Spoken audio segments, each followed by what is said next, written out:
Good evening to all of you. My name is Raj Kumar. I'm the founding Vice Chancellor of OP Jindal Global University. Welcome to all of you to this Higher Education Leaders Colloquium on the theme, Education as a Public Good, Breaking Barriers and Building Bridges between Public and Private Higher Education Institutions. I have with me a very distinguished set of education leaders and including transformative institution builders, and I would like to introduce them shortly. Before I do that, let me introduce the theme of this evening's colloquium. Higher education has a civilizational influence on societies and makes a significant contribution to the holistic development of humanity. It also plays an instrumental role in driving the growth and prosperity of national and global economies. It is not merely a tool to drive improved career opportunities and livelihood of young individuals, but also a means to enable nation building.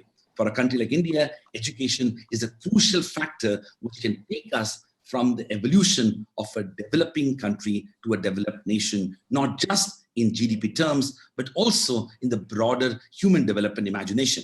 It is that space in which young minds are nurtured to drive innovation and define a better future for the nation. Public institutions have played a very important role in upholding the rich past and intellectual capital of our country and building some of the greatest leaders of our nation. However, the government expenditure on education being restricted to a mere 3% of GDP limits the outreach to public institutions. Therefore, private institutions, given that they create their own funding mechanisms, are instrumental in taking forward this journey of providing access to higher education, improving the GR of our nation, and expanding the role of education as a public good. In fact, there has been a tectonic shift in the evolution of private higher education institutions, both in terms of number of private higher education institutions and this number of students studying in private higher education institutions. We have over 65% of India's students and number of institutions. The very composition of today's panel is in fact a strong reflection of a wide range of contribution and innovation within the Indian higher education system. However, we are often limited by the stereotypes created by the labels of private and public. We must find a way to rise above them, to look at the broader picture, one which represents our progress, but also showcases the limitations we work with. Therefore, we must move past the labels, which were originally created to structure the higher education landscape and find a common voice amongst all higher education institutions, private or public, for one common cause, which includes the contribution to the public good. Hence, today's colloquium is an important platform to hear from the leadership of some of the most renowned and path-breaking institutions of our country to redefine the value of education as a public good and identify means to break barriers and build bridges between public and private higher education institutions. Let me have the pleasure of introducing my distinguished panelists today. Professor Dr. Souvik Bhattacharya is the Vice Chancellor of Birla Institute of Technology and Science, Pilani, prior to which he served as the Deputy Director of IIT Kharagpur and Vice Chancellor of Yadavpur University, Calcutta. Professor Bhattacharya graduated from Yadavpur University with a bachelor's degree in mechanical engineering, followed by master's degree from the University of Cincinnati and PhD from Texas A&M University. After a brief postdoctoral stint at Texas A&M, he joined the faculty of IIT Kharagpur, where he also served as the Dean of Student Affairs. Welcome, Professor Bhattacharya. We have with us Professor Dr. Shailendra Raj Mehta, who is the President and Director of MICA and Distinguished Professor of Innovation and Entrepreneurship at MICA. Before joining MICA, he was Chairman of the Board of Management at Oro University, where he also served as Acting Vice Chancellor and Distinguished Professor of Strategy, and prior to that, Provost/Vice Chancellor of Ahmedabad University. After a 16-year stint at Purdue University, where he taught economics and strategic management, he returned to India in 2006 and 2007 to head the collaboration between Duke University's corporate education arm and IIM Ahmedabad as its head for India, West Asia, and the Middle East, and simultaneously as visiting professor of business policy at IIM Ahmedabad. Welcome, Professor Mehta. Pleasure to be here.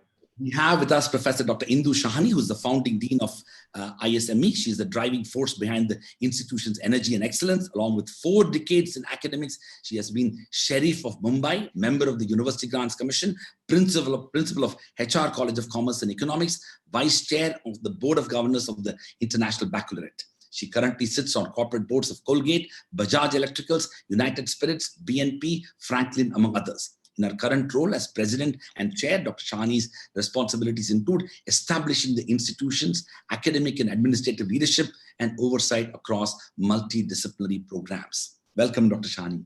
Thank you. We have with us Dr. Pramath Raj Sinha, who is the founder and chairman of Harappa Education and founder and trustee Ashoka University. Pramath founded 9.9 Media Work Private Limited and Harappa Learning Private Limited. Pramath previously held the position of Chief Executive Officer and Managing Director of ABP Private Limited, Principal at McKinsey & Co., and the founding Dean of the Indian School of Business, Hyderabad. Pramath received a doctorate and a graduate degree from the University of Pennsylvania and an undergraduate degree from the Indian Institute of Technology, Kanpur. Thank you, Pramath, for joining us this evening. Thank you for having me. And we have with us Professor Dr. N.V. Varghese, who is the Vice Chancellor of the National Institute of Educational Planning and Administration and Director of the Center for Policy Research in Higher Education, New Delhi. He holds a doctorate degree in economics with He is Head of Governance and Management in Education at the International Institute of Educational Planning at UNESCO, Paris, and Head of its training and education programs. He was responsible for designing and introducing the IIEP Master's Program in Educational Planning and Management. In the 90s, he was a professor and head of the Educational Planning Unit at NEPA, New Delhi. Thank you, Professor Varghese, for joining us. Thank you. All right. Obviously, we are discussing a very critical issue that is facing not just India, but around the world. So let me begin this evening's colloquium with a question to Professor Shailendra Meki. Shailendra, developed countries such as United States and developing countries such as Brazil spend about 6% of their GDP on education. However, India, to a large extent, has consistently spent around 3% of the GDP on education. At the same time, one of the largest challenges faced by Indian higher education is our inability to improve significantly the gross enrollment ratio. We also know that 850 million people in India are less than 35 years of age. The demographic dividend that India has, opposed to both developed and developing countries, could be a potential factor for our growth. In a country where government funding is challenged, how do you think public and private institutions can join hands to address the issue of access without compromising on quality? Right. So actually, since I'm an economist, let me start with just 2 minutes of a theoretical perspective as to why the market fails in higher education, right? Higher education is a place where you have a triple whammy. All three reasons for market failure are present. That is public goods. Knowledge is a public good. That is, if you produce a research paper, the whole world can see it for the rest of their lifetimes, right? So it's a public good. Secondly, there are externalities. That is to say, if I'm educated, I certainly benefit myself, but I also benefit my society. And third, there is huge asymmetric information. People do not really know. Believe me, even very well-educated people often struggle to figure out how to best educate their children, where to put them. And people take advantage of that, when you have fly-by-night operators who basically claim to offer a good education, but really are pulling wool over your eyes. And this is not a new problem. This is something that, so therefore, ultimately, you have to have a very significant public component to higher education. There is no getting away from it. The market will always underpin higher education for the three reasons that I described. And by the way, these were well understood in India.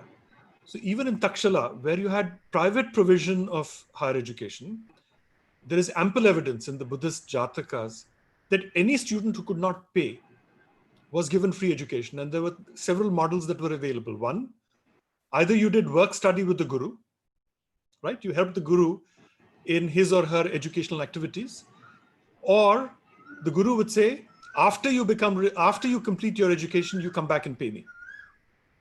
You're my Guru Dakshana. And then, of course, from Nalanda onwards, it was fully funded public higher education. So this is something that the Indian civilization realized very early on.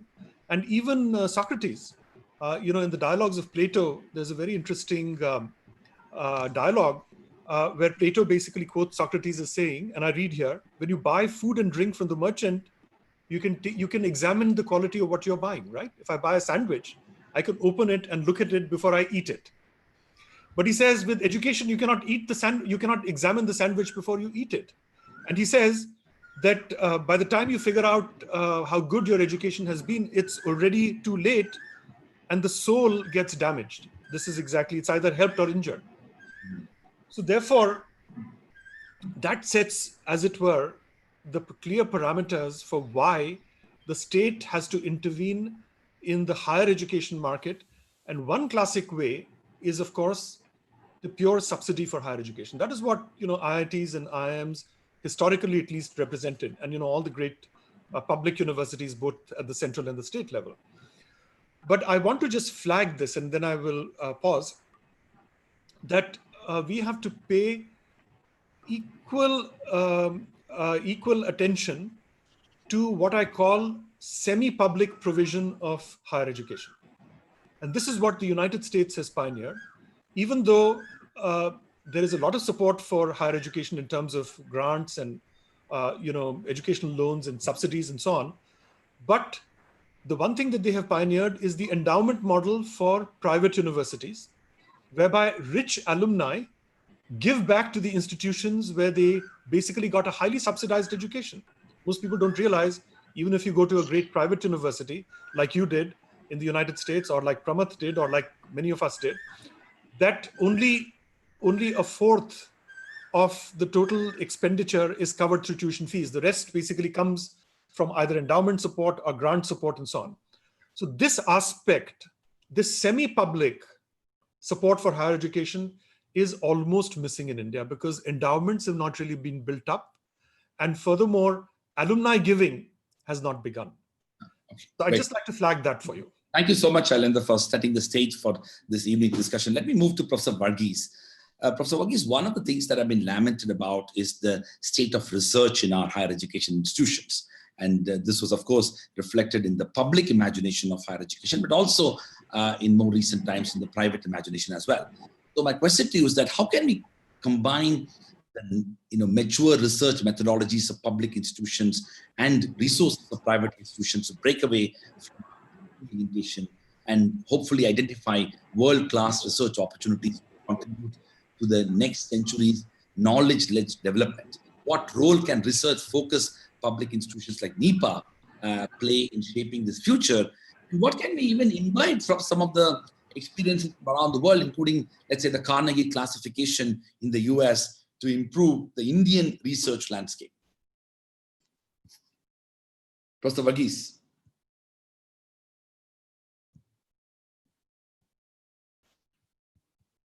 Professor Varghese, unmute yourself. Yeah. Thank you. Please. Yes, I have. Yes, please. This is a very important question. The knowledge production that takes place many a time, there are three models of knowledge production I find. If you look into the US and UK, knowledge production is centered in the universities, although there are certain research institutions.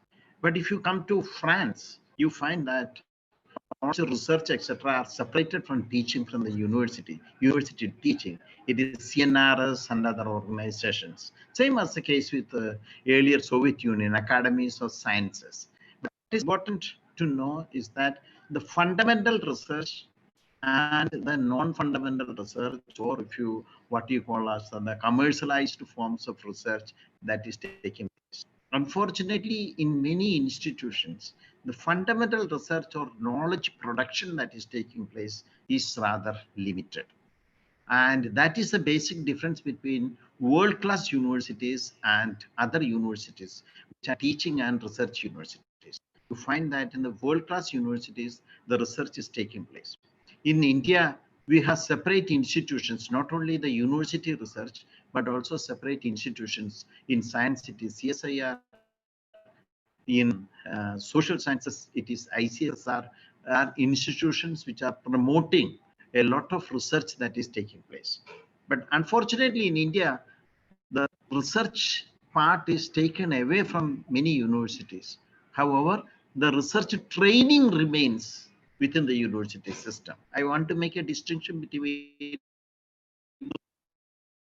those profession, and that may be shifted to the institutions, whereas those who are to be trained as researchers are trained only in universities. The universities play a very important role from that point of view. I think one of the issues is that if you look at the doctoral studies in India, only 0.45% of the total enrolled students come to this. And if you say master's degree programs, you find only around 11% of the students are coming to that. If you are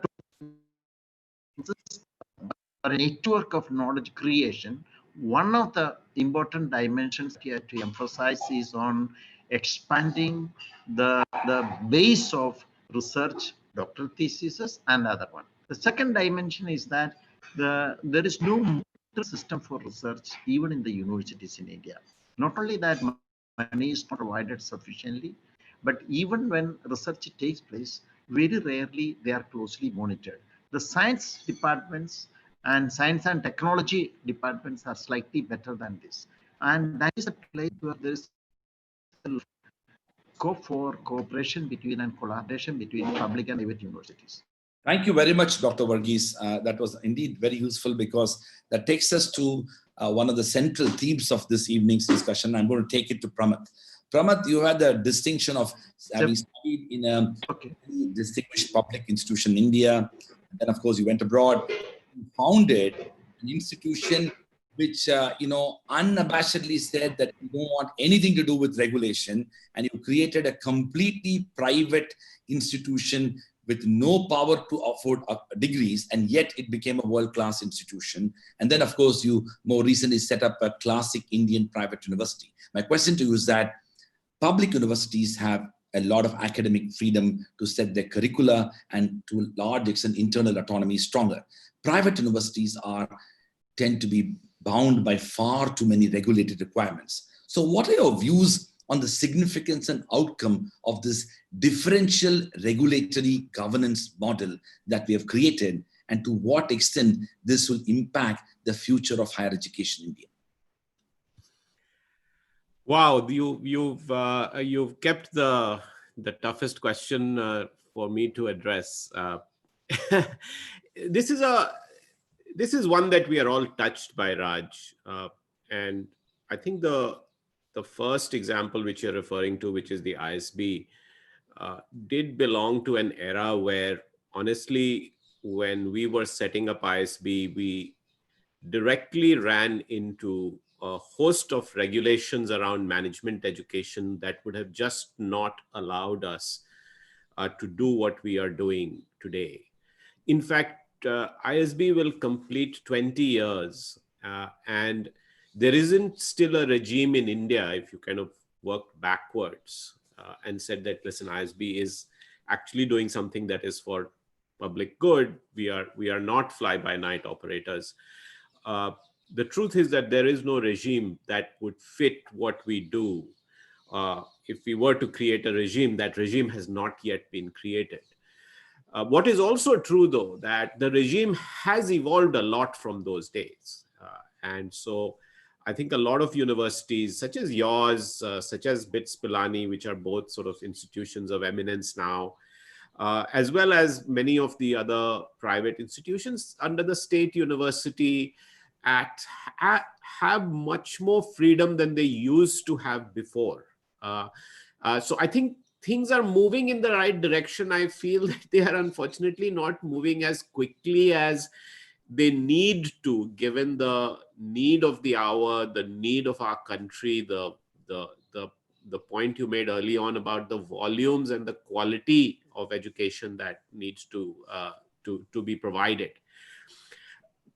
But I will say that, it's also true that the public institutions are not really that easily off the hook. I mean, there are a lot of restrictions on them. I have over the years gotten to know many of the vice chancellors and principals and directors of public institutions, and it's not easy for them.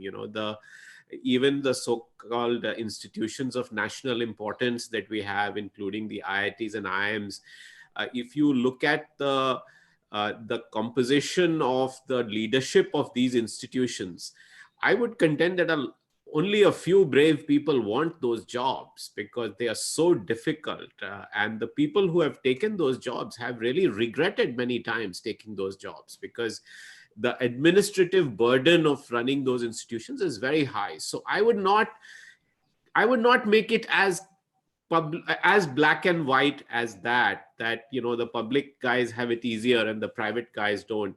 So that's one point I would make. The second point I would make, Raj, is that some of our friends in the private world haven't done us well in terms of what they do, right? So if it is a public good, and I think education has to be a public good, then the fact that there are fly-by-night operators, and somehow because Shailendra used that word, it's kind of stuck in my head, they get us all a bad name.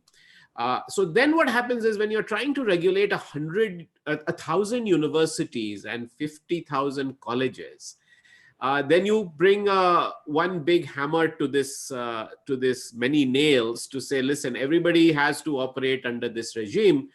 And that becomes restrictive, because all of us are then regulated by the least common denominator on the regulatory side, which is to control the worst offender, right?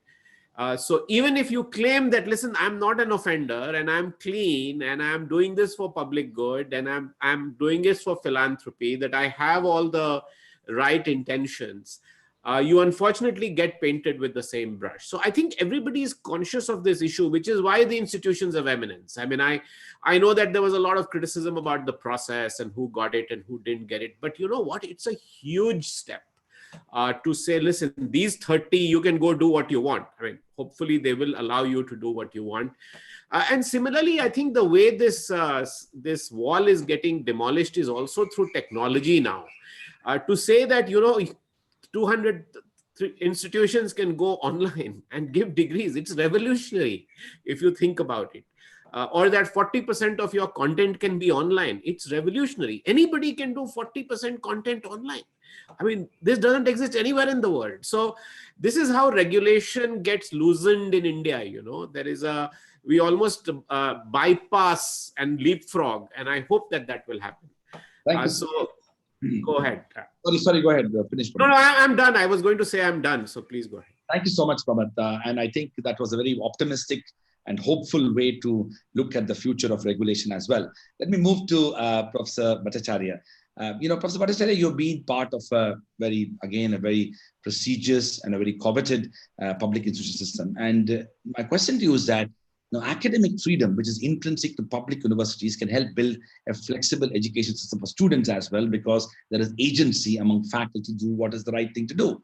Now, what role can, let's say, a title as a deemed university play in giving private universities similar liberties? And in this context, now you are an institution of eminence deemed university.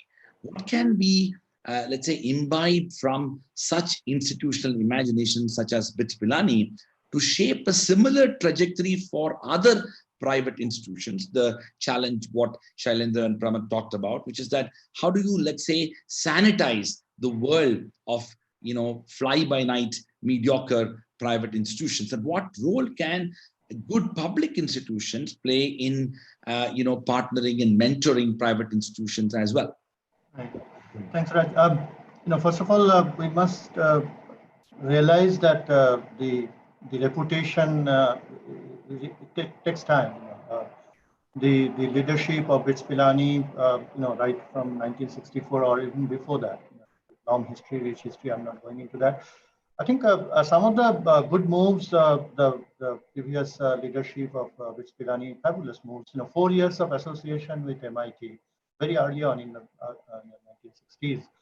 IIT Kharagpur, where I'm from, they are the oldest IIT, right? And the biggest as well, the broadest academic offerings.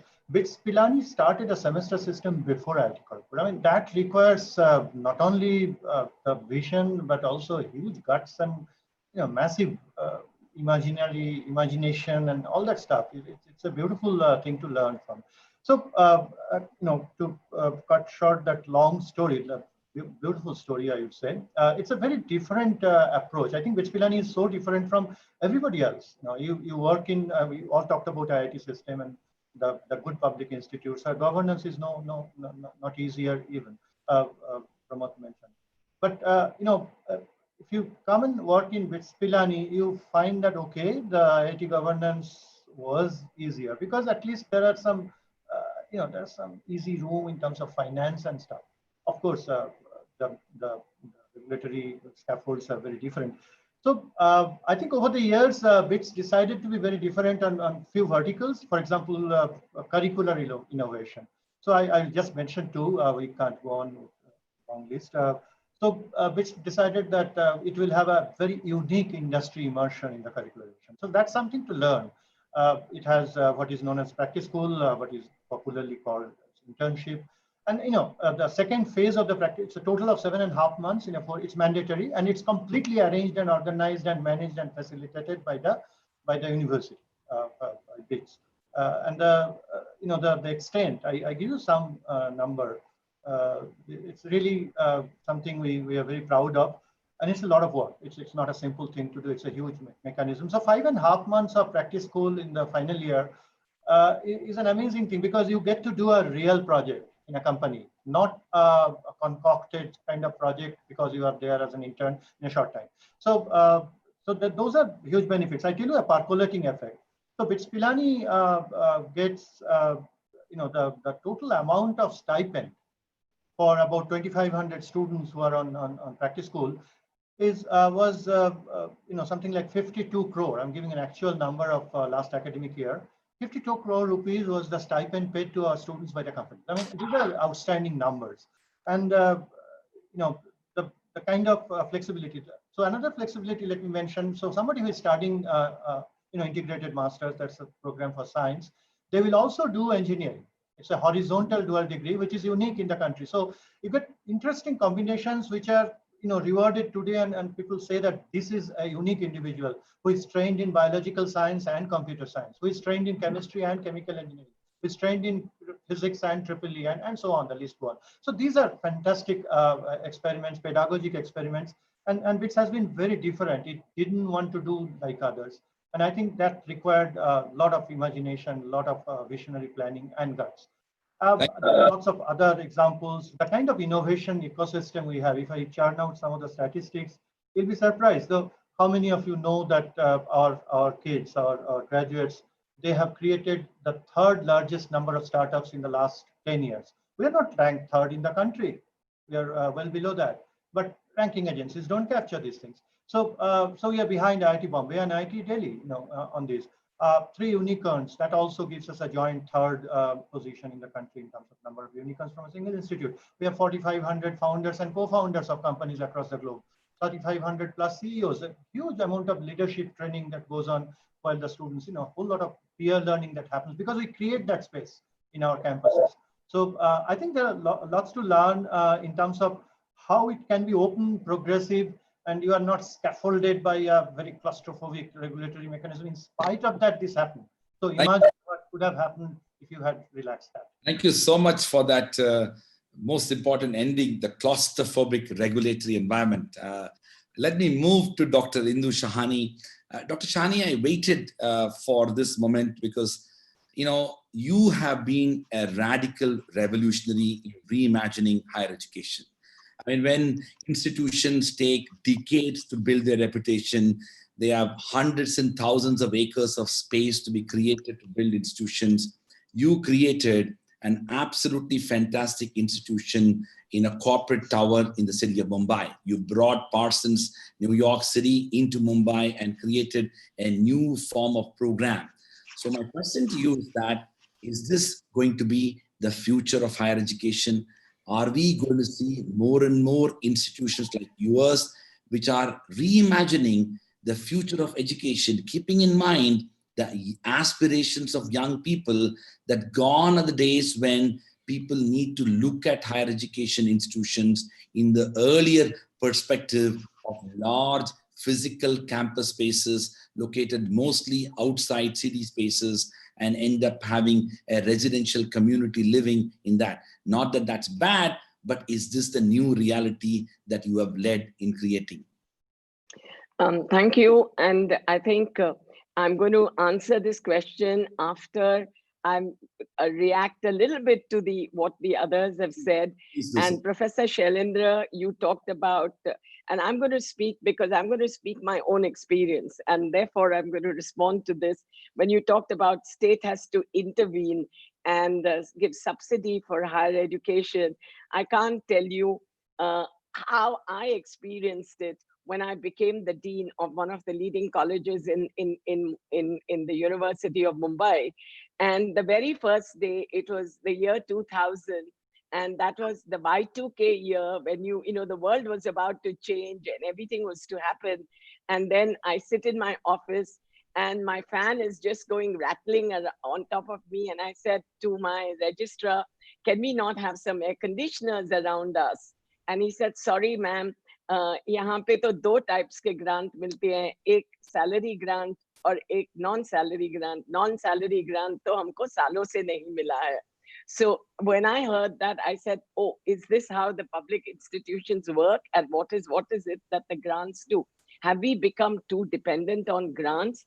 Are we not able to do many things? I wanted to introduce Mandarin. He says, no, the government won't approve your salaries. Wanted to introduce so many other different things.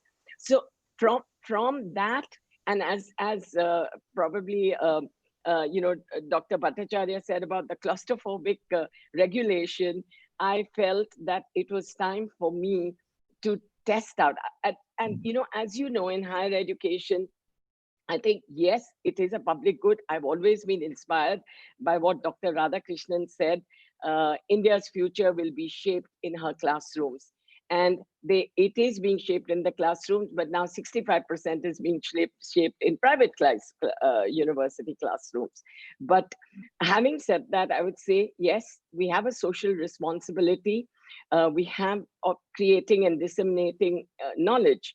And the three most important things since independence, and that's what most public universities focus on, is expansion, equity, and excellence. But I felt that it was so much more of expansion and equity when I was there in the earlier institution. And I thought if we could have just added a bit more of the excellence in our curriculum. I always very strongly still feel about this, that when I was a student, when I started teaching, and when I started becoming an educator and I started leading a college, it was always 19th century curriculum taught by 20th century faculty to my 21st century students. And I said, I had to break this somewhere, and took the courage and had this opportunity of starting a design school. So where do I start? If it's a university, I need 10 acres of land, 20 acres of land. What do I do? And I said, I had to take the campus within the corporates, because I felt the most important thing that made the difference was that academia and industry were not aligned.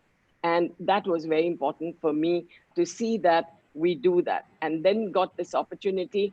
Yes, it is a great corporate park, and in which we got in. When we initially started, everybody has that ISB hangover, and everybody wants to look at it. Yes, maybe, but I'm happy to say that ISB works very closely with me for their programs on our campus now, which is where the partnerships are very important. And as you asked Professor Bhattacharya, our partnerships important, and I feel they're very, very important. But let me just tell you a little bit about the private organization that we started and why is it so different from everything else. And this is that when I thought of design, I'm a faculty. I'm a faculty of marketing from a management background. And where do I know much about design? So I went and parked myself in the best design institutions in India, trying to find out more.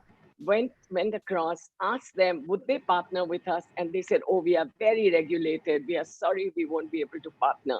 Then I said, why don't I just pick up the best institute in the world?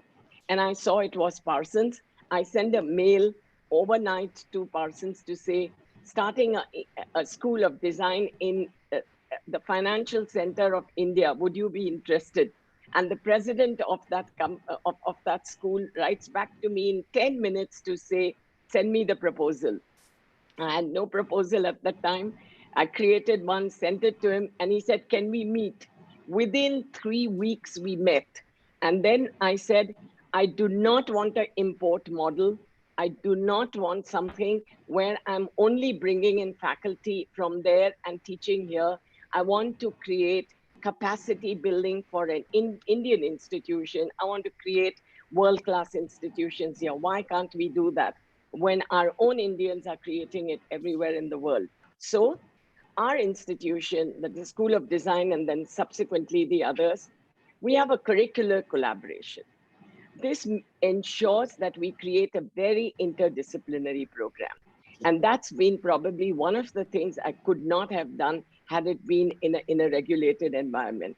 Faculty development, student mobility, quality assurance, and global mindedness. And I would say, add to this the Indian context. Today, I'm proud to say that Parsons is running some of our programs which we created in the Indian curriculum.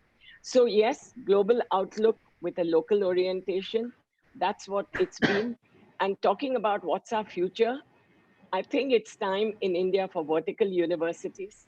It's time in India not to just look at the land. You know, land was of course available. Tell me in the middle of Mumbai, in the financial center of Mumbai, which of the 33 billion gods should I pray to who can give me land? So that's what it is. And I think so far it's been quite successful. Thank you so much, Dr. Shani. That was, of course, a compelling story, and thank you for sharing that with us. We are live on Facebook and YouTube. For all those viewers who are watching this program, please send in your questions. After the first segment of this discussion, I will take your questions. Let me move to Shailendra. Shailendra, you've heard the story of different experiences of Indian institutions. Clearly, there is a case for reimagining the entire university structure. To what extent you think that the concept of public-private collaborative model be effective and sustainable in enabling both the public universities to draw upon some of the flexibility and innovation and even resources to some extent in some disciplines of the private universities, and to what extent private universities and institutions can draw upon the more, let's say, public-oriented engagement of the public institutions. In some ways, the real question that we have is to what extent we can move towards removing the pejorativeness connected with the private universities on the one hand, and to what extent we can overcome the bureaucracy and the inefficiency of the public institutions on the other. Right. So I think the key, in my view, whether you want to create excellence in the private sphere or in the public sphere, is governance. That is to say, unless you have good governance, almost nothing else matters. You know, Kabir has this beautiful line where he says, "Ek sadhe, sab sadhe pat jaye." That is, you solve the one thing, you solve the one big thing, you can fix all the little things thereby. But if you try and fix 100 little things, nothing gets fixed. So basically, the first thing, before you can have good public-private anything, the governance of both have to be dramatically improved. If the governance is not right, almost nothing else will matter. And in fact, there will be no impetus for any kind of energy. Good governance leads to good leadership. Good leadership leads to, and good governance leads to good strategy. And then you can have basically the whole virtuous cycle move. That is number one. Number two, universities, there are some wonderful things about public universities that we in the private sphere have not emulated. I'll give you one example. In the United States and in much of Europe, the university professors basically have security of tenure, which means once you have tenure, you cannot be removed except for moral turpitude or academic turpitude of some kind, right? And you're free to take unpopular positions. You're free to criticize the government. You're free to criticize the corporate sector, whichever way you see fit. Unfortunately, in the private sphere, we do not have that security of tenure built in. In the United States, even the great private universities, you cannot be fired once you have tenure. And the American Association of University Professors, for example, has done wonderful work in making sure that the whole ecosystem supports this. We have nothing like this in India. And I can tell you from personal experience, in private universities, with very few exceptions, where the professors basically serve at the prerogative of the management. And they can be terminated for any reason whatsoever. It is not acceptable. At MICA, we have tried to informally put in mechanisms, and very soon we will also formally put in mechanisms which give the same kind of security of tenure once the faculty have proven themselves. So I think this is extremely important. So I think one should not decry public universities. I mean, in Delhi University or JNU, for all their faults, people fearlessly can take on positions because they know they have security of tenure. So I think this is one of the things that we must learn from each other. Right. And also, and the final thing that I will say, private universities are innovating very rapidly, partly because many of them have been freed or have chosen to free themselves from regulatory confinements, like Pramath mentioned about ISB. So ISB has taken such a hard line on research that if you do not do research, you do not belong on the permanent faculty of ISB, at least not in the same way. So therefore, this kind of support for research is something that we must learn from the great private institutions, and from the great public institutions, we must learn about how to support unpopular positions. Thank you very much, Shailendra, for that. Let me go to Dr. Verghese. In fact, taking upon from what Shailendra just mentioned, Dr. Verghese, a lot gets spoken about the lack of sufficient freedom in private institutions. But very little is also being spoken about lack of enough accountability of public institutions. So my question to you is that, just as accountability becomes a standard for measuring performance, what could be the standards on the basis of which we should consider making public institutions accountable in terms of whatever standards of performance they need to be measured with?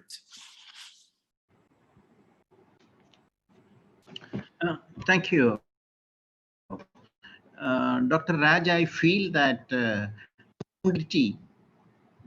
hello, I hope you can hear me. We can hear you. You can speak a little louder. Can you hear me? Yes, yes. So I think the question of accountability should not be seen in an administrative sense when you're talking about universities and knowledge production. So for example, universities pass on the inheritance of past generation to the next generation. So they have a responsibility and accountability to the past generation, similarly to the present generation and to the future generations. Perhaps the basic difference between a public institution and a private institution, especially universities, is that in case of this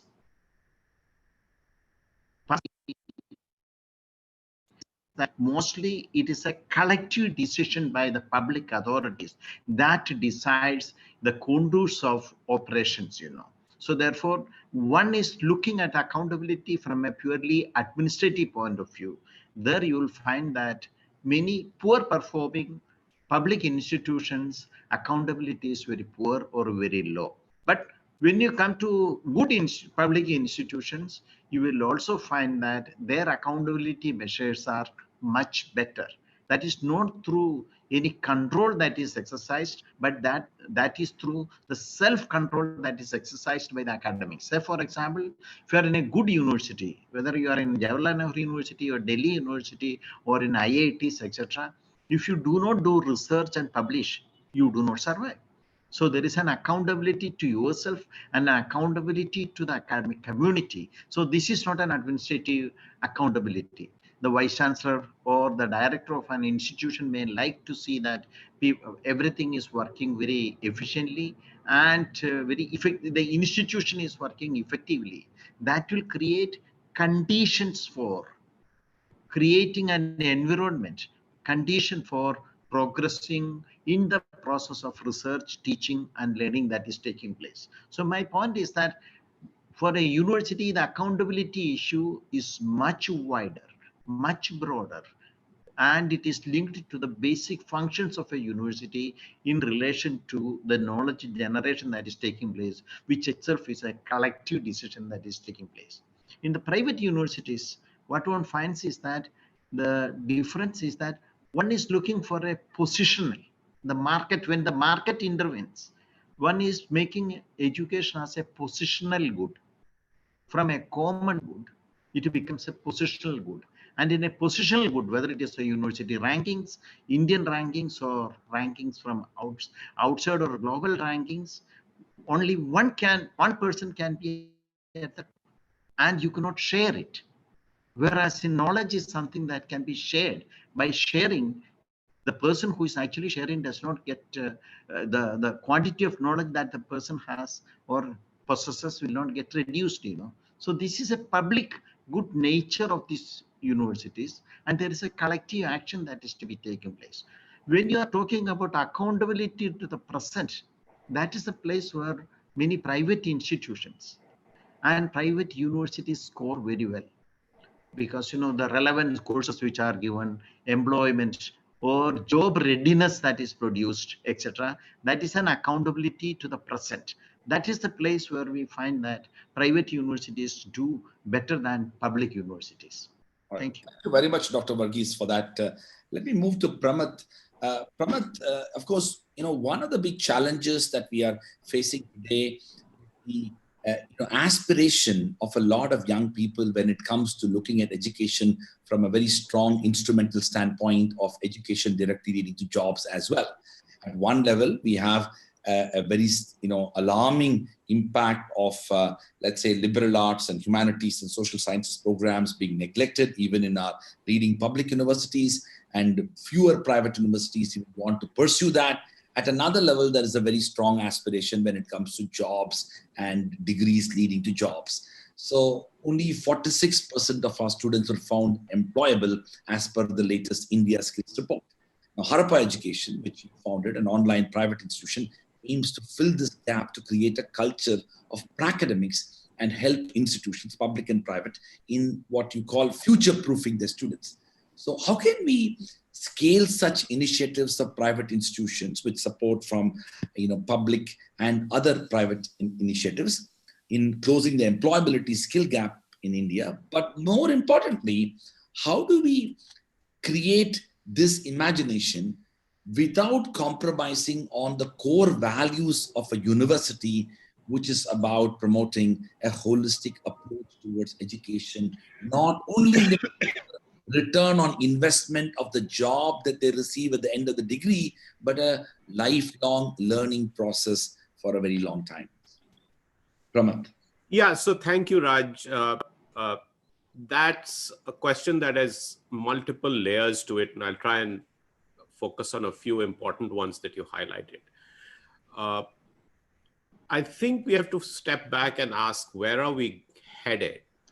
And in a way, it's not now we should stop talking about the 21st century. It's almost like the remaining part of the 21st century, because from 2021 onwards, the world is going to be quite different, particularly with COVID.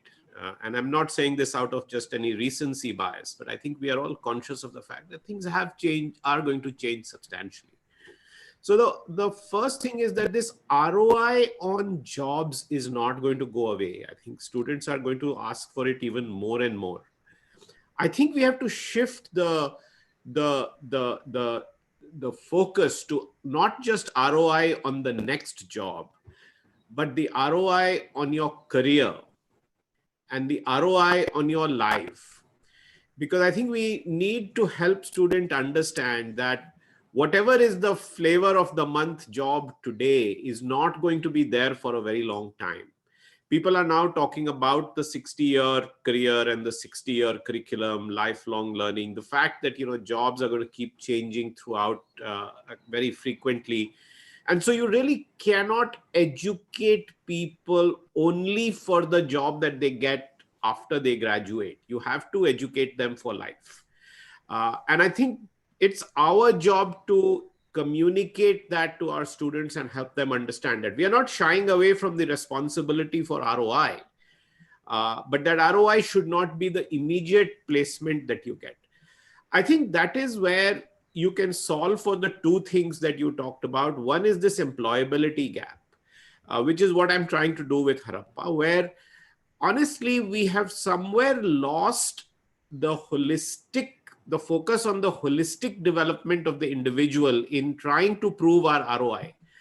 So our education has really become about training people for a job or training people for a outcome. And higher education was never about that. Higher education was actually about truly developing your faculties as you grew older. In school, you got the spoon-fed knowledge that you needed to get. But in college, you were really supposed to discover yourself and to find your strengths and to find yourself almost, right? Or start the process of finding yourself. So I think we have to bring that element back. We can't wholesale drop the knowledge part. Of course, we have to train people on skills and knowledge, but I think we have to bring back some of the focus of the ancient universities of India, where actually there was no focus on particular jobs at all, right? We can't go back all the way, but we can bring back some of that element. And I think that will solve two things. One is this employment gap, which is what we are trying to do at Harappa by saying, listen, fundamental skills like how you think, how you problem solve, how you communicate, how you work with each other, how do you become more self-aware, are evergreen foundational skills that have existed from the beginning of time that you need to go back to. And second, I think it brings us back to the question that you ask of our core obligation as higher educationists, that it is about holistic education and not just about digital marketing or, I'm sorry, but becoming only a lawyer, right? Because lawyers these days go on to run educational institutions, right? And engineers go on to build liberal arts institutions, right? And this is just the two of us, but this is true for everyone. So I think we have to impress upon our young people and parents and faculty that that's the broader context in which we are educating people. And of course, these are changes that will take time to bring about. Thank you so much, Pramath. Let me move to Professor Bhattacharya. Professor Bhattacharya, one thing which we have talked about a bit, and we might want to expand that, is that what type of initiatives will enable India to build a sense of healthy competition while promoting collaboration between Indian higher education institutions for a stronger education landscape for India?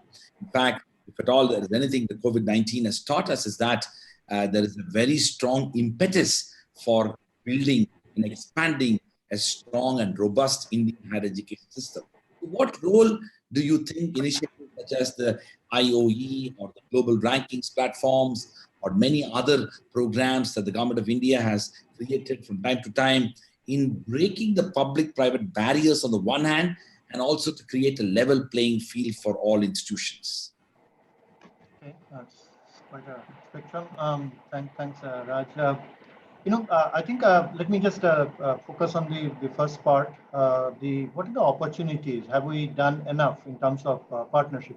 So there are institutes which are good in certain areas, and then the other one which is good in something else. So Pramath is here, and you are here at these institutes I'm reasonably familiar with. So BITS Pilani's strength is not in those areas. Let's be very clear. And so have we collaborated? The answer is no.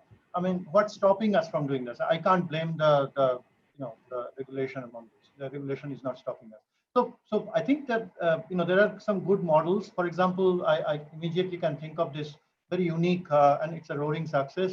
This business analytics program that's going on for a few years now amongst IIT Kharagpur, IIM Calcutta, and ISI Calcutta as well. I mean, that's something unique. I don't think we have too many models like that. It is a bigger success than the IIM MBA program, according to many. So have we, what's stopping us from bringing in the liberal arts input and the strength of Ashoka and whatever we are good at BITS Pilani? Why can't we do? We can do a very simple model like, why can't we let each other students within limits, within certain restrictions, particularly now where the next semester is going to be online, we know for most of us, why can't we allow each other students to just simply register and get the benefits, work on each other's strength and derive the mutual benefit?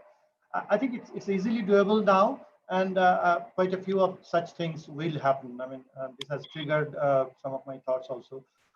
Why can't we do this with a public institutes? And I didn't give that example. I mean, how often an IIT collaborates with another IIT? The Pan IIT workspace has not been very well explored in India, except for big mega funded projects, etc. I think ONGC is an example. So I think these spaces have to be explored in very interesting and innovative ways. The regulation, I think today we can stretch it to the other universities. We pay attention to internationalization sometimes a little too much, but within India there are so many good institutes, so many variety, so much of variety. We should derive that benefit. Of course, the international space is still there, and we can do similar things. Today, the travel, etc., is not going to be there. The cost is not going to be there. So international twinings, completely online undergraduate twined program, that's very much possible. And I am given to understand that our current regulations is not going to stop us from that. I think across disciplines, some of the engineering students are extremely keen, and BITS Pilani is a model where we have given this freedom. You can go up to about 10 humanities and social science courses for an engineering undergraduate program. So these students are very keen to derive such benefits as long as we are facilitating that. And I'm giving another wild example. Jadavpur University, because I was there, the English department is legendary. It's fabulously strong nationally and internationally. IIT Kharagpur is 135 kilometers from there. Why IIT Kharagpur cannot latch on to that, and Jadavpur University bring in the unique engineering strength, science and technology strength of IIT Kharagpur? Why isn't it happening? Is it left to us, the leaders? That sort of thing. I think the regulatory scaffold is sometimes a problem, but then there are some issues in the regulatory scaffold. I bring out one. I would say idiosyncrasy or whatever word you want to use. I put it very humbly. So you feel that you have become an IOE, so you are stronger, you are more exclusive. You have joined a club which is more exclusive than that DTBU, that deemed to be university. By the way, I mean the very fact that a deemed to be university cannot be called a university ever. There's no provision in any regulation. That itself, I feel to be a kind of an issue. I think somebody needs to revisit and resolve. Because it's unnecessary. Why do we need this separate class, this category? Just call them university. I mean, what's stopping us from doing that? Anyway, that's just one issue. I hope UGC and MHRD, they do that. So opening new campuses, another campus within the country and offshore as well, that is a feature of the DTBU regulation 2019. And that's completely missing from the IOE regulation. So you become something apparently more exclusive, something more coveted. But then you lose that power. I cannot figure it out why that should happen. I mean, that seems to be a gap or somebody oversight or whatever. So these are little issues which could make a difference, because I think while your wings are clipped, you are not allowed to get funds from and then the fund disbursement issue, if I get more time later, I'll talk about it. The sort of differential policy for based on ownership of an institute. So, but when that is there, at least the institute should be allowed to raise funds or generate revenue through honorable, ethical, and eminent ways. Even there are various difficulties again. I think that needs to be looked into, because we need to be stronger. And they want us to be stronger on the global ranking, but then there are certain ways of generating revenue. We are not allowed to operate that way. Thank you. Thank you very much, Dr. Bhattacharya, for that. Let me move to Dr. Indu Shahani. Dr. Shahani, COVID-19, of course, is a classic representation of times in which we need to unite in overcoming the challenges that is facing the world of education. The higher education institutes of India are facing, to some extent, a large-scale existential crisis, not just in India, but around the world, wherein embracing technology is possibly the only way forward. There is a university which I'm sure you've heard of, known as the Arizona State University in the United States. Absolutely. barely 6 years ago, there were only 400 students enrolled in their online programs at ASU. And now they have over 30,000 students enrolled in ASU's online programs. And one of the remarkable things about that evolution is that there is a very conscious effort to, let's say, challenge the status quo of mediocrity that gets embedded in any imagination of online/distance learning. So my question to you is that how can we break these barriers, the public-private, the physical online, and to come together and enable and sustain this transformation into e-classrooms, one of the goals of which ought to be to promote democratization of higher education, to improve and widen access to higher education? So, you talked about ASU. I have to tell you, there's a latest report that has just come out with Bain and ASU. And ASU has been a leader in online education. I remember visiting that university many, many years ago, and they were talking about online, and we were wondering, what is it that they're talking about? And today I cannot believe it, that it's going to become, it has become a reality. So that report says that they have actually done an analysis of now their faculty are teaching online, those who had never taught online before. And so they are saying that it's a myth that people who have not taught before online will not be able to teach currently. They say it's a myth, and that the teachers have started enjoying their online teaching so much that they are now thinking of actually increasing their online presence in the United States. So I just want to say, I mean, in a way, COVID has been an opportunity. We would not have been, would the six of us have been sitting like this and talking to each other and meeting everyone and getting their time and getting this beautiful 1.5 hours that we've got. So I think e-classrooms, they are the future. Let me tell you about ourselves. 2 years ago, we created 2 studios, and we thought that we will start working on asynchronous lecturing, and we will develop, and I had, because I was on MICA, I had seen they're doing their online programs, and I was quite very happy. And I used to encourage my HR college students to take those programs up because we didn't have a strong media and advertising presence in the college. But they were still not to the extent that I thought that we would be able to do it now. And of course, I'm sure this is the story with everyone, but let me just tell you, us, 11th March, WHO declares it as a pandemic. 13th March, we go into a war zone, the faculty, they all cluster together and they say that we have to go online. 16th March, we went online. Till today, we have completed 7,600 hours of teaching. All our examinations have been done, and the next semesters have started. We've also started 2 new different activities, which are called Head Start, because the AICT says you can only start in August or July, the regulation, the way they say it. But we said we must start. The students are sitting at home. Why are we not if colleges are closed, if there is a problem of health, learning should not stop, and learning must continue in e-classrooms. And I like, everyone's reflection here to say, why can't we local universities get together? Why can't I offer a law course, even if it's a certificate program in my institutions?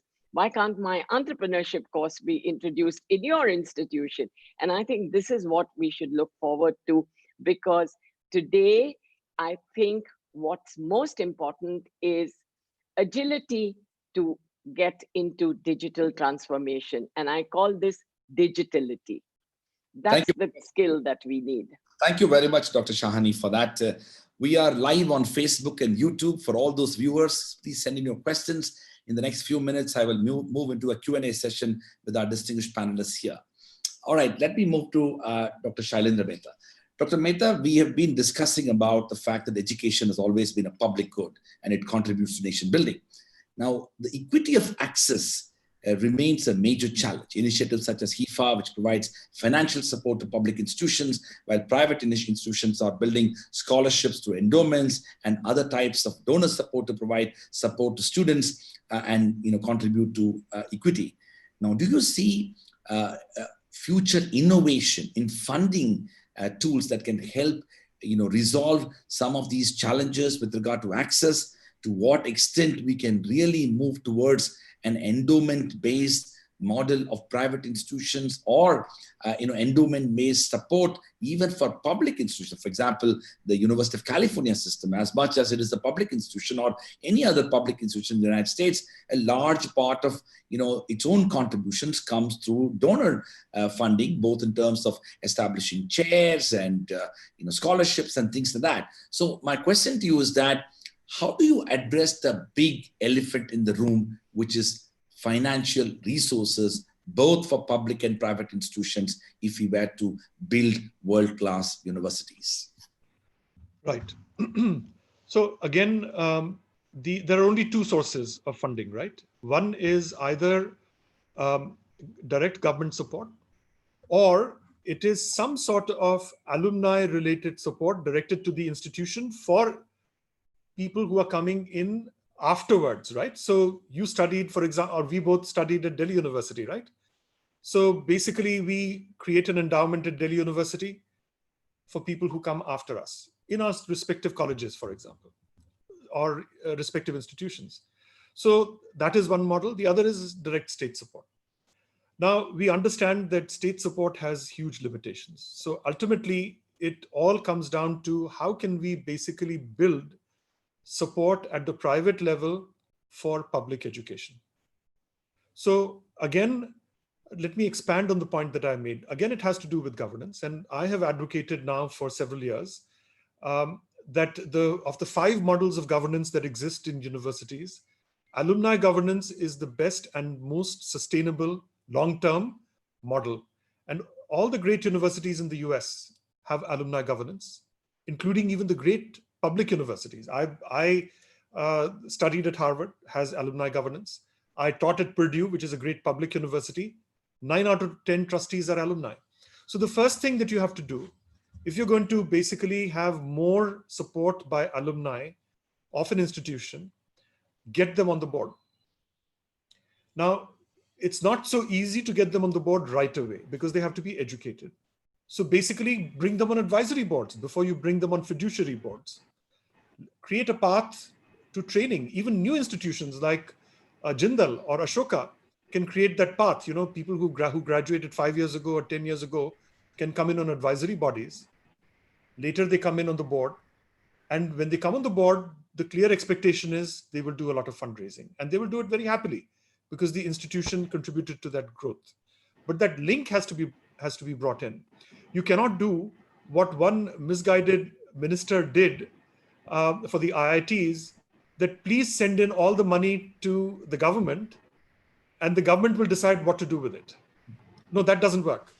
If you want alumni to contribute, they should have a say on how it is going to be spent also.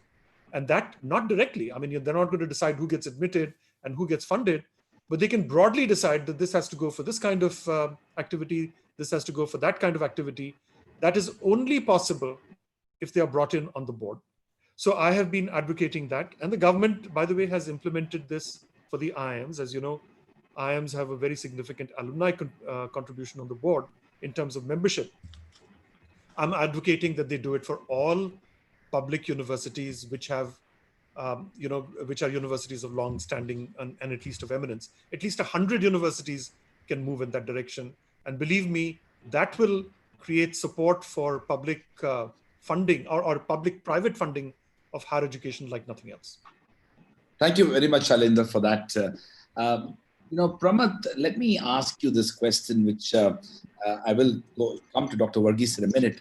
Pramath, Australia, last year's Australia's, higher education exports, international education exports contributed to some $38 billion. It's the second largest contributor to Australian GDP. So my question to you is that, with India's own extraordinary democratic credentials, its historically evolved civilizational heritage, its values of pluralism, and also its huge respect and admiration in South Asia and Africa and many parts of the world, and also affordability. Why can't we think in terms of creating a global higher education hub in which students from the South across the world prefer coming to India, and India becomes a global destination for higher education? Can we all have a dream to make that a possibility in India? I think it's not A only, lot among all of us. So you all, Oh, sorry. my parents would be very upset if you called me a businessman, an entrepreneur. We come from the generation where we were all supposed to be professionals. No, but jokes apart, Raj, I don't think this is a pipe dream, honestly. I think we can be, and I think we should aspire to that. Of course, I have quickly three things to say. I think first we have to do the best for our own students, and we are not doing that. And you and I know that. So I think therein lies the rub here. While all of the things that you talked about affordability, our history, our reputation, all of that is true, people are not going to come here until there's a reputation for really high quality education to be offered from this country. And that reputation only exists in pockets, as you know. So somebody is willing to go to the third tier institution in Australia. And by the way, I mean, I help some institutions in Finland these days. Last year, 75 students decided to go to Finland. First time I ever promoted Finnish institutions. I mean, it's remarkable how quality, if you can convey the credibility of quality, people will go anywhere in the world. Just as we went to Kharagpur and Kanpur and places like that to study, people will go to Tasmania and Helsinki to study. So I think we have to create that kind of credibility for the quality, the reliability of sustainability of what we offer. And unfortunately, Raj, the second point is, and we have seen this at the ISB, where we tried very hard to internationalize over the years, you have to be able to provide jobs for international students in international opportunities. So you have to become a platform where a person from Korea can see themselves working in Spain, and a person from France can come here and see themselves working in India. Unless we create that kind of platform through our educational institution, selling this idea to the global south or to the globe is going to be a bit difficult. So I think those two things we have to solve for. But the first one, the quality issue, is what we've been talking about all through this evening. The moment you solve for that, then you'll have droves of people. I'm surprised how many students at Ashoka we have from Africa. I don't think when we started, we expected that so many. And you know what? These are absolutely the best African students, Raj, because in Africa, we lament, you mentioned this about how many Indian universities are top ranked. In Africa, except for 2 South African universities, Raj, there are no top universities in the top 1,200. Top 1,200 globally, there are no top African universities except 2 South African universities. Yeah. So your point of the supply demand thing is absolutely valid. You create quality, people will come here. Thank you very much, Pramath. And that is a very good dream to have and move forward in that. Dr. Varghese, so, taking upon from what Pramath just said, you see, do you think a part of the problem is also about our obsession? And I'm going to say that because Pramath is a graduate of that institution. The obsession in India with IITs, IIMs, central universities, a few national institutions of importance, that anything and everything that we talk about higher education policy, higher education funding, higher education focus, it all starts and ends with these 100 institutions, and a huge neglect of the large number of state public universities and a large number of students which are actually studying in these state public institutions, let alone speak about the large number of mediocre private institutions. Is it a question of complete neglect with regard to policy and governance?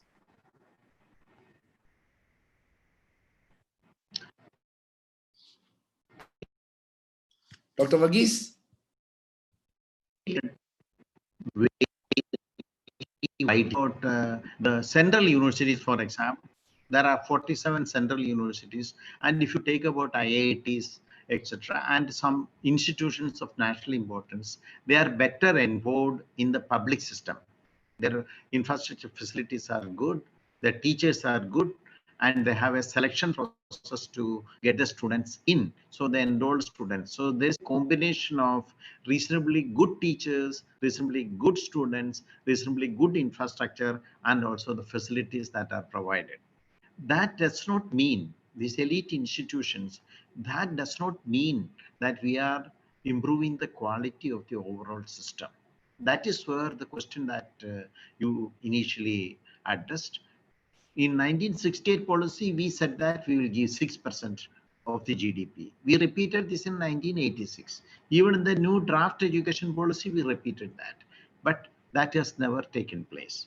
And in 2005, the CAB committee recommended that we should allocate at least 1.5% of the GDP to higher education. So therefore, there is a deficit in the public financing of educational institutions. At the same time, what one finds is that a large number of students from the very disadvantaged groups and also the first generation learners are entering the higher education institutions.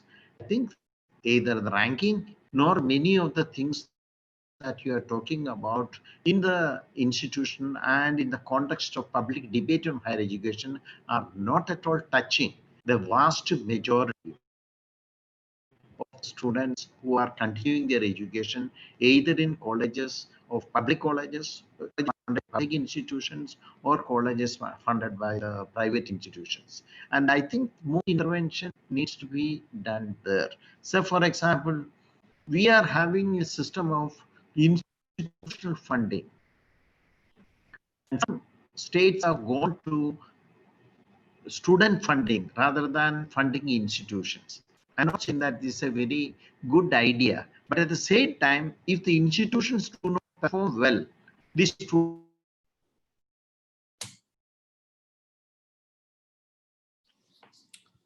Thank you, Dr. Varghese.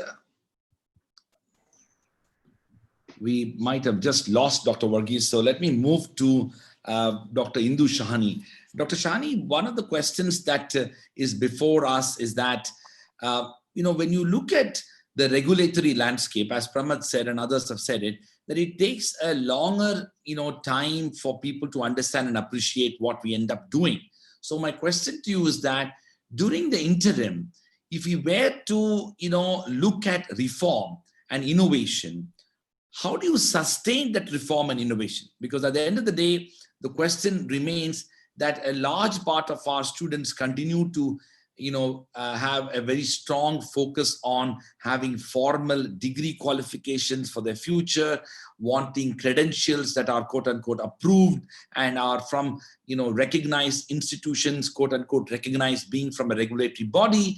So how do institutions like yours and many others which are committed to the principle of quality and yet need to be innovative because they may not be part of a existing regulatory structure?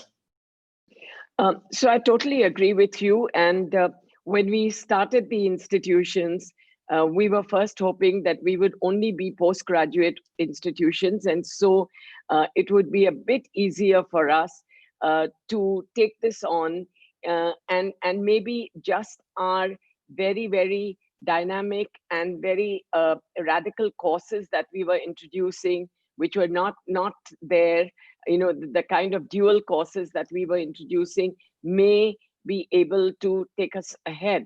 But what happened was that a large number of parents, being in Bombay, told us, requested us to start an undergraduate program. And so the design school is definitely an undergraduate program, and it's a 4-year undergraduate program.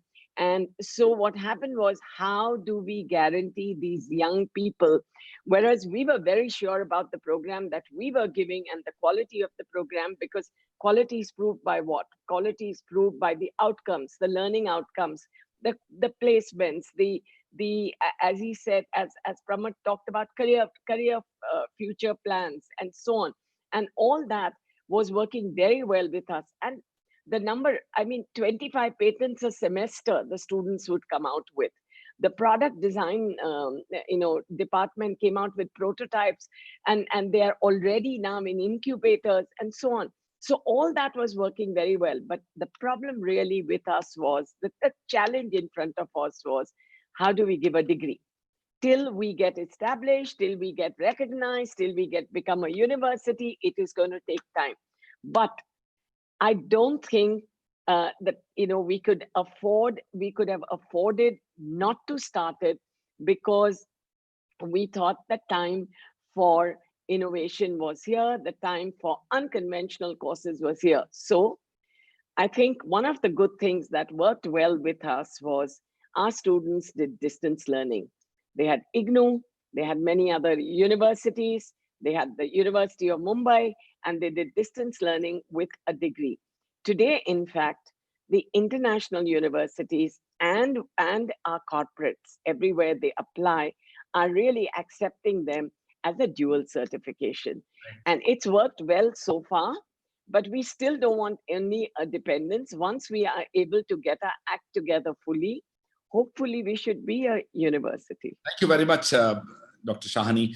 Well, we have 50 plus questions. I'm going to get there soon, but quick question to Dr. Bhattacharya. Dr. Bhattacharya, one of the things that many of us like to talk about in India is the question of rankings. Of course, we have been lamenting for years now about the state of rankings. But one of the things which I want to address to you is that, I have personally seen in the last, say, literally 15 years, the evolution of universities in China, in Singapore, Hong Kong, South Korea, Taipei, and how dramatically they have transformed, and of course, more recently, Malaysia. And whenever we see in these forums, they are able to develop a more collective imagination of the higher education system than the more, let's say, fragmented system of institution that we have. So my question to you is that to what extent we addressing that element can help the Indian higher education system to be more, to be better represented in the global rankings such as QS and Times Higher Education and other such things? Right. Well, first we must, at least I personally believe, and I have heard quite a few IIT directors on this, that ranking is something you can't ignore, but you keep it at arm's length, that sort of thing. It tends to homogenize institutions, the ranking frameworks. So while we accept that, the unique, singular institutions, unique capabilities, etc., quite often will not get captured, and that's why we get surprises. We find that one of the issues we find that if you look at ranking parameters, and somebody is ranked, let's say 20 slots higher than somebody else, but the entire market, all the parents and the kids are trying to get admitted to the one which is 20 ranks below. So the ranking is not able to control that. They are smarter than the ranking system. They understand where the value is and where real graduates will come out, etc. But having said that, it still is an indicator where the entire world is looking at, and I agree. There is no cohesive effort, but then the government thinks, and I have heard them also, that the IOE initiative, there's all these 20 institutes, etc., is a cohesive effort toward that. But then it's not supported by the accompanying, the other supporting issues, for example, the regulation and ease of operation and the progressive mind and all that stuff. So I think India, first of all, we need to do better. Irrespective of whether we are ranked well or not, Pramod said that unless you are a strong institute, why would a foreign student come and study with you? Absolutely correct. So we need to just simply become better institutes. Many of us, many of our institutes, every institute, we try to sort of enlarge our strengths and we kind of gloss over our weaknesses. But then the cohesive national effort, whether the government will do it or we just leave it to the individual institutes, all individual institutes become better, the country does better. That has happened. Who helped your institute to have such fabulous ranking? You did it yourself. Why did you get the support? Nobody. You just did it yourself. So if that happens, we don't have to worry. Many such institutes are coming forward. Uh, Whether the IOE initiative, first of all, you see that huge discrimination because of a government institute, they were already getting a fairly, generous amount as an annual grant, both planned grant and non-planned grant. In addition to that, you will get another 1,000 crore. That's nice. No, you shouldn't complain about that. But then you are not owned by the government, you get nothing, and you pay 1 crore application fee. That's fine. I mean, this is something where we need to be a little different in our approach. That do we want, we kind of curb them, we kind of control them, and we still want them to do better. That needs to change. I think that psyche, that mindset needs to change. So when you say a coherent national initiative for all these selected group of this club to do better, I think we can do better. Pramod reminded us, which is very true. I agree. I have experienced it, that governing public institutes is not a child's play. That it's very, very difficult. They work under a lot of restrictions. But then the private institutes have this huge financial challenge that you have on one hand there is this stigma. There's a stigma attached to private institutes. I mean, whether you are not one of those, but still you are, people feel that, okay, you are private, so you don't have any of these good values, etc. I think that needs to go away from the people who take decisions, and also give us room to compete, to be eligible in every government initiative. You don't have to be, benevolent. Just let us compete. I mean, why in certain government initiatives, if you compete and you get selected, you get 50% of the grant sanction? Why? I mean, I can't find a single reason for this. I mean, I can go on and on these examples. Thank you so much. That needs to go. Yeah. I got it. Thank you very much. And listen, we have already running out of time, I know, but I have some 50 plus questions. I'm going to select a few and ask you. So Shailendra, there's a question from Mausami Mukherjee. She's asking, how can India overcome the two-box system of research institutes on the one hand and teaching focus institutes on the other? I suppose she's talking about, ISRO and CSIR and that type of division where research happens in some and teaching happens historically evolved. Your reactions? Yes. So I think the key is to build academic excellence everywhere, right? Regardless of whether it is a standalone institution or it is a full-fledged university. So I'll give you an example of our own case at MICA. So interestingly enough, while we talk to ISB is not our model. By the way, we decided that we were going to do research of the highest caliber, published in the topmost journals, and do it quickly. We wouldn't wait for a decade to do it.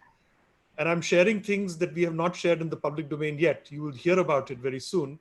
Our faculty are now going toe-to-toe with ISB in terms of publishing in absolutely the topmost journals, far ahead of the IIMs. How did we do it?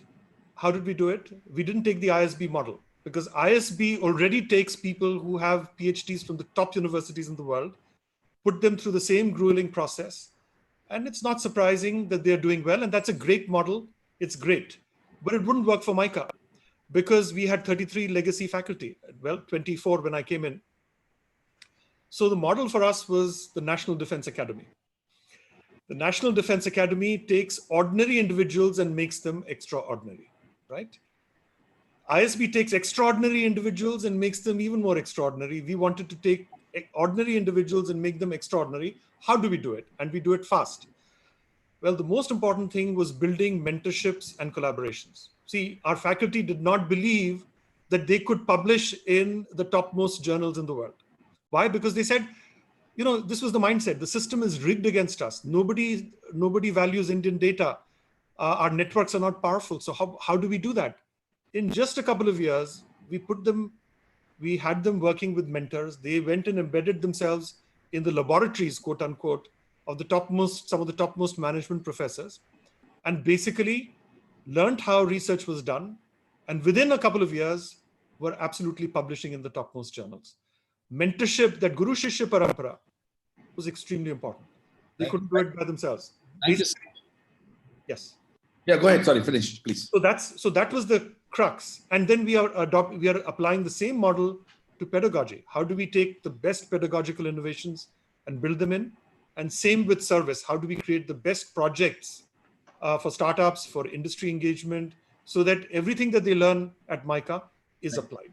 Thank you very much, Shailendra. Dr. Varghese, there are several questions from Rumi, Ahmad, Srinivas, Preeta, and Abhinav. These are all questions about faculty development workshops, training programs, and most importantly, educational degree programs. Why don't we have, world-class schools of education which can, lead the effort to build a higher education ecosystem? Thank you very much. In India, what we find is that very rarely teaching learning process in higher education has been a part of any departmental inquiry or research at the universities. Most of the university departments, education departments, the universities not concerned with teaching, learning, or research in higher education institutions. They are mostly concerned with the secondary school or school education part. So therefore, there is a need to look into this aspect of higher education development. Now, there are there is no teacher training in a regular sense of the term for teaching in higher education institutions. It was only under the Madan Mohan Malviya scheme recently from 2017-18 that we started some programs like this. Otherwise, what we have was the academic staff colleges, HRDCCs, which were established after the 1986 policy. There are around 60 such institutions existing in India. They are quite inadequate to provide any form of training to the university teachers. Now there are many ways of dealing with that. We are creating, say for example, in NIPA, there is called a National Resource Center. The National Resource Center is creating resource material for teachers who are teaching especially at the undergraduate level. We have 10 subject areas which are selected, and we are creating resources which are freely available on our website. So this is something that is to be given. In other words, it is not training.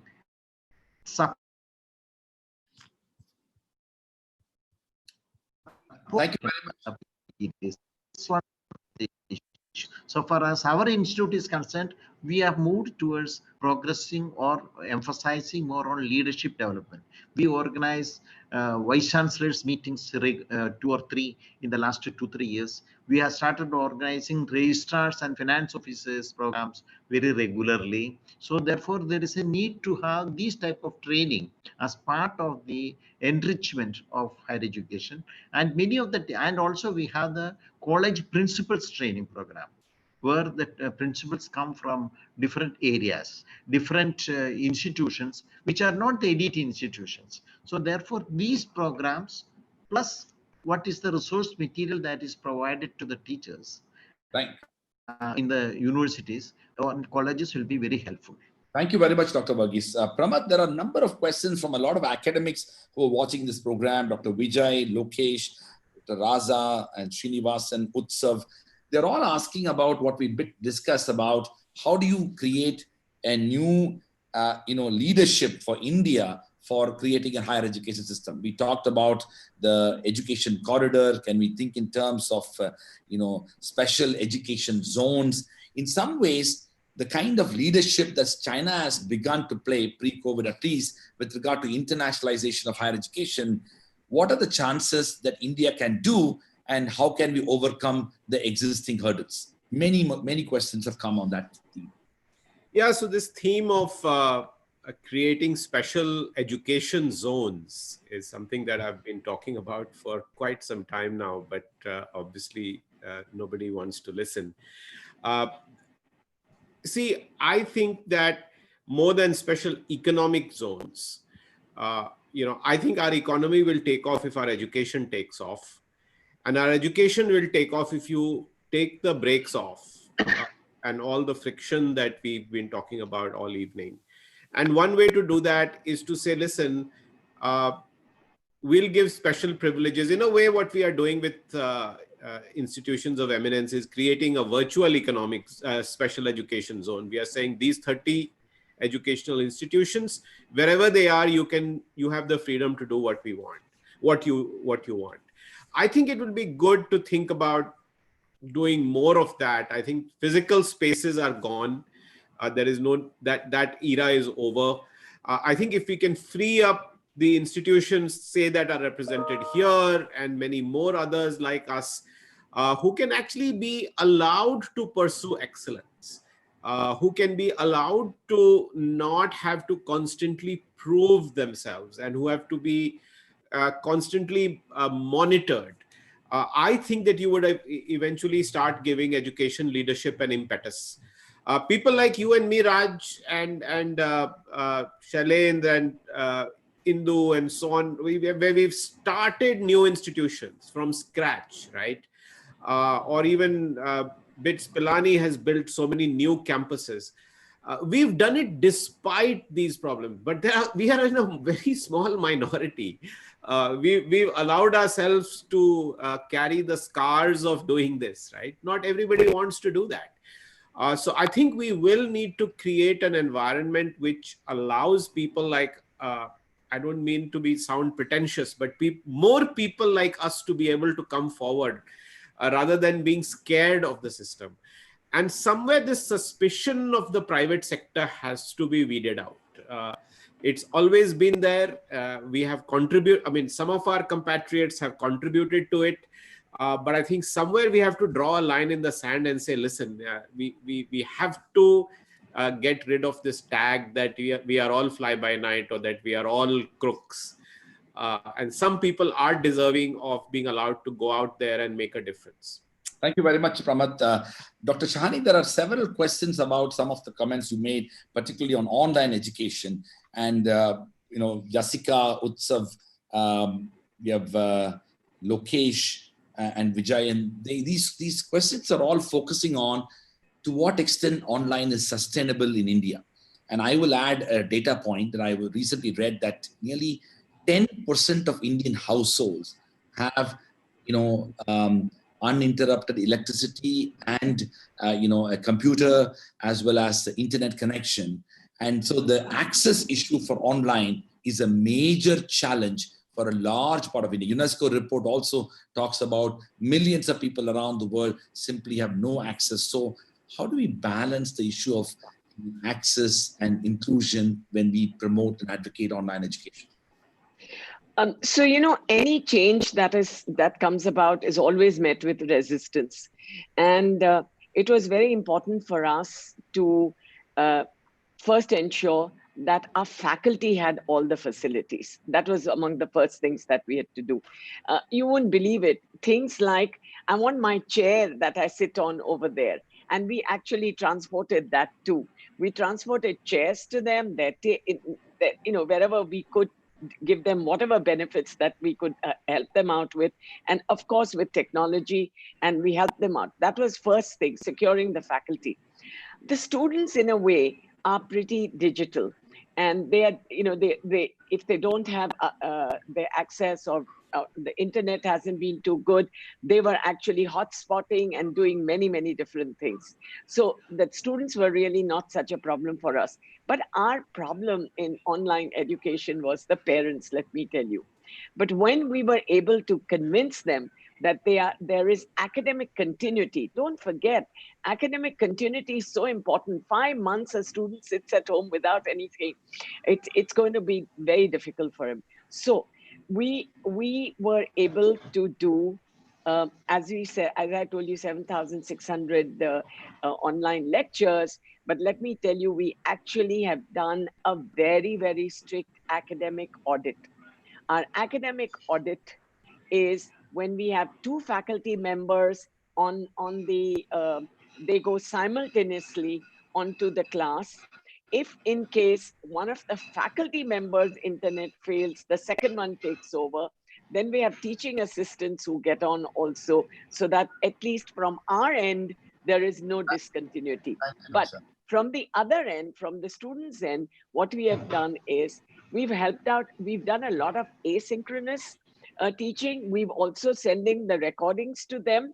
We're also doing WhatsApping all the slides to them, so they are up to mark.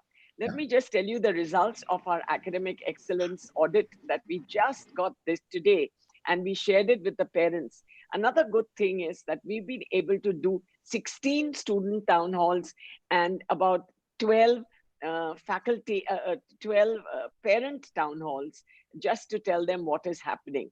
And we shared the student work with them. So knowledge delivery went up by 13% from the campus.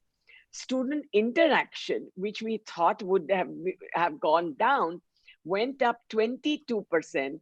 And the attendance, I cannot believe this, because if your video is on, then you're in attendance. And if your video is off, then you still do cold calling. And the professor says, oh, where are you, Sanjeev?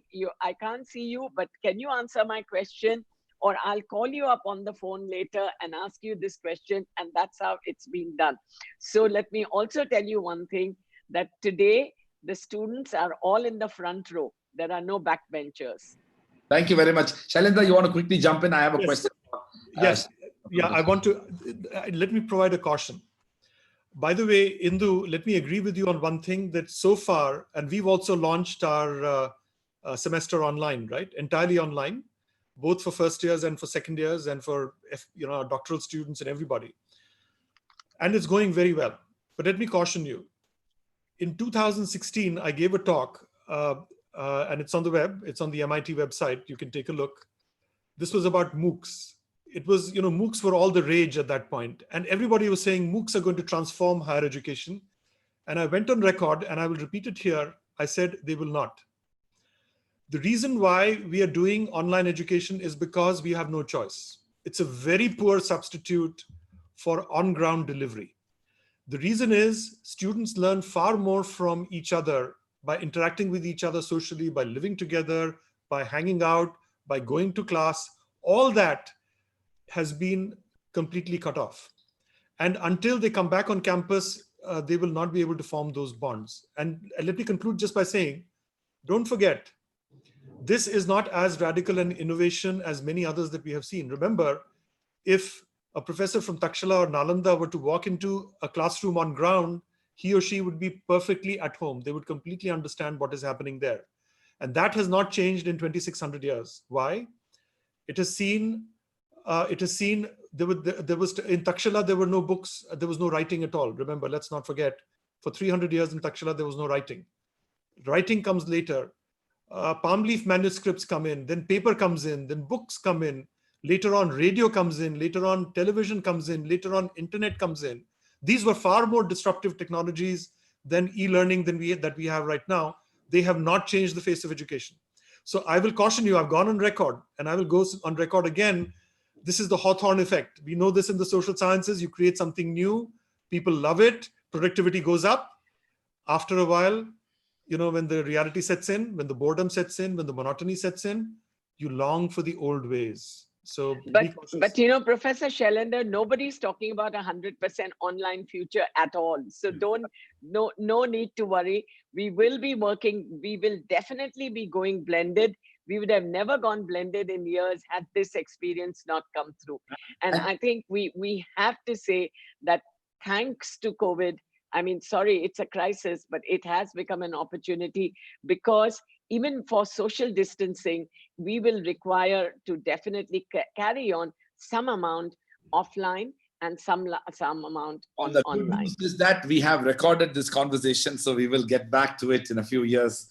But let me ask one last question to Dr. Souvik. Dr. Souvik, I want to raise the issue of access, which remained a little bit unanswered, which is the fact that from a public policy standpoint, what should the government be doing right now as we speak? Because the reality is, if it is going to be the case that for the next 6 months or more, physical classroom experiences is going to be a challenge, should there be greater investment or other tools, including Prime Minister's e-Vidya scheme, or the way Mann Ki Baat is done, where radio-based engagement of classes across towns and villages? How do we somehow, let's say, protect the learning experience for the next 6 months to a lot of people? Because frankly, all of us here and our institutions are privileged. So instead of talking about our own a bit, I would like you to reflect on that question, particularly that our viewers have raised. things I clearly see. One is inevitable. There is no way out. I mean, even if you do smart things around the problem, the bandwidth issue, access, it has to reach the remotest of places, etc. That has to be done. Telecom companies, government policies, etc. Whatever it takes, their academic institutes have no role to play. It's an infrastructure that the nation has to create. But the good news is that we don't have to do 100% online. So like I think Professor Shani mentioned it also. It is going to be blended, and there are certain contents or certain parts of our teaching learning process which are actually not worse in the online mode. The peer learning, the real experience of students on campus, and also the role models teachers play, etc. That has no substitute. I think Shailendra is absolutely right. And as a matter of fact, some of the campuses, Pramod will tell us that, what happens in IIT Kanpur hostels, you can't buy that. That's a unique experience. You can't have that online. So that experience has to be offline, and will create. I'm sure this storm will pass. But the online experience is here to stay for certain parts of our teaching learning content, which need not be offline. And I think there is a cost savings opportunity there, which will help country like India, which will help families, which will help us. So the access will improve, but the bandwidth, that has to be solved by the government. I think we have improved quite a bit in, I don't follow that the stats on that, but I think the government would do well to pay attention to this. And in the remotest corner, the certain, we will do as asynchronous, like everybody is doing all those things to get around the problem. But ultimately, you need live access also. So we need to work on that. The government will do well, but there are multiple. There's going to be all kinds of hybridization, all kinds of blending that's going to happen. Thank you very much. Pramod, you can leave. I understand you need to leave, no problem. I want to really express my deep sense of gratitude to our distinguished panelists. There's one last question I would like all of you to answer, which is about the students. There are students who are watching this program. What is that one piece of advice that you would like to give them regarding the pursuit of higher education in India?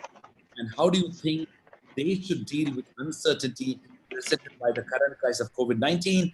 Both the existing students on campuses and the graduating students this year. Let me start with Shailendra. So I would say, look, there are lots of things you cannot control, but the one thing that you can control is yourself, right? So basically, all students basically now have to reboot themselves for much greater uncertainty in the workplace and in the world around us. So get comfortable in dealing with uncertainty in the so-called VUCA world, right? Volatile, uncertain, complex, and ambiguous. Be very comfortable dealing with that uncertainty and preparing yourself mindset-wise, that, right? Nobody is going to lay out a red carpet for you all the way, You'll have to roll out a lot of that carpet yourself. Thank you very much, Shailendra. Dr. Varghese. I will say that making work ready is not a good reason to go to university. You should go to training institutions. And secondly, we do not know, many of the jobs that are existing today will not exist tomorrow. And we do not know which are the jobs which are coming. So therefore,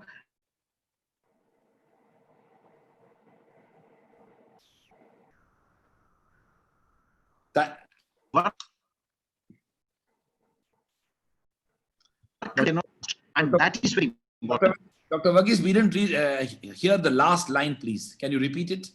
So what I mean to say is that students should realize that universities are places to build good knowledge system and help the students to learn fast. That second part is very important, because depending upon, irrespective of the job or your placement, your capacity should be to a fast learner, to be a fast learner. How to facilitate that? You should look for a university, but for this character. Thank you very much. Dr. Bhattacharya. For the last 7-8 years, BITS Pilani has been conducting its entire governance across the 4 campuses online. Cisco telepresence high definition system that we have been conducting Senate meetings. It has become a habit. So I mean, it is a little bit of an unusual thing that people are talking about. Hey, this is a new world, new normal. It has been a fairly basic normal for us. The teaching, of course, wasn't there as much. We also taught across campuses using the same system. I think people, a lot of us, not just our institute, a lot of us are very comfortable in handling this situation, and we should think very positively that this can be used uh, as a platform to launch things which we couldn't do yesterday. Yeah, I talked about some of the collaborations and the cooperations and the participation. So new ideas can be done now in this format that will otherwise wouldn't be possible. So I think it's a way. Of course, the other part of life as such, we should come back to normal. But education as such through this new mode is fantastic. It's testing our resilience. It's testing our smartness, and all of us are up to it. Yeah. Thank you so much, Dr. Shani. The one piece of advice to the students. So I would say that, as I said earlier, colleges may close and institutions may close, but learning does not close. Continue your learning, carry on. This is the time for you to find yourself, to see what skills you would like to get. You want to acquire new skills, new hobbies, create new passions, and find out your strengths and follow that passion. And one last thing that you talked about, what would you tell them in pursuit of higher education in India? Look at all of us here. Look at these great people here. They've created world-class institutions in India for you. So if it is Make in India, if it is Skill in India, if it is Startup India, why not study in India?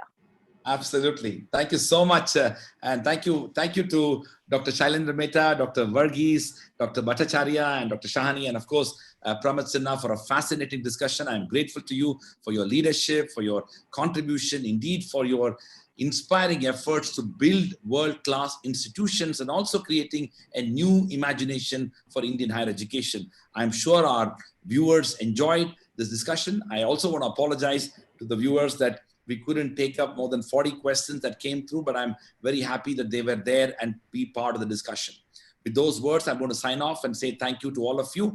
We will be meeting again on 15th when we'll have a public policy education and leadership colloquium on the theme, the future of evidence-based policymaking, creating knowledge, building institutions, and developing expertise. I will be joined by Dr. Jyotsna Jha, Director of the Center for Budget and Policy Studies, Mr. Vikram Mehta, Chairman of Brookings India and Senior Fellow Brookings Institution, Professor Sanjay Reddy from the New School for Social Research in New York, Dr. Ratan Rai, Director of the National Institute of Public Finance and Policy, and Professor R. Sudarshan, Dean of Jindal School of Government and Public Policy. These are part of public interest initiatives of OP Jindal Global University, and I'm grateful to you for being part of this. Thank you to all of you.